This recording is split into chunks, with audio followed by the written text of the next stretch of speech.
nature can create beautiful works of art with or without our intervention. At the Rotary Botanical Gardens with horticulturist Michael, I am going to see the garden art project and learn what Michael values about this place as he nurtures these scenes of nature.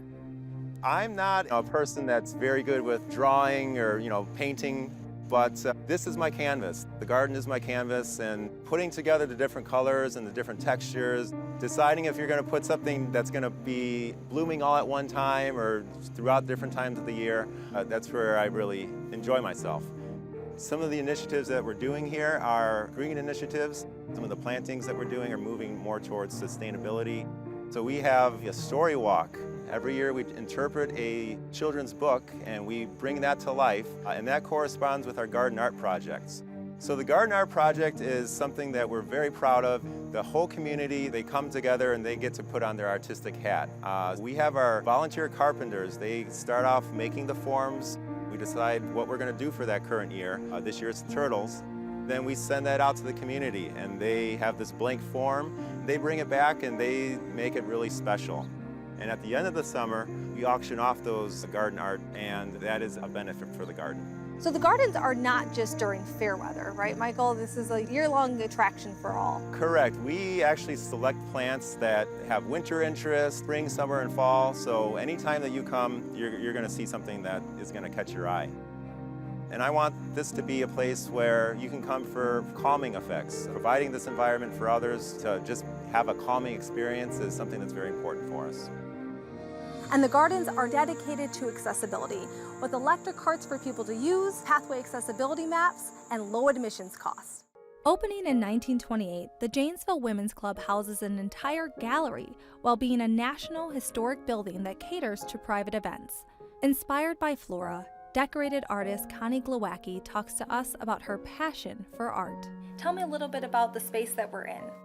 It was organized by Janesville women who wanted a place to meet and discuss important things. They've brought in other organizations here as well. One of them is the Art League, of which I am a member. They have demonstrations by artists for the Art League on a monthly basis here. I think it's a hub of culture. There are lots of them here. Tell me a little bit about what inspires you. Why do you love doing this? I've always enjoyed the beauty around me. If I can have people who have unhappy things hanging in their lives and show them a way out to something better that they can find joy in and find purpose in their lives. If I can help them in any way, that would be wonderful. If you could come into an art class and just play with paint like we do sometimes. This is a special place to you, and there's something really special happening here at the Women's Club.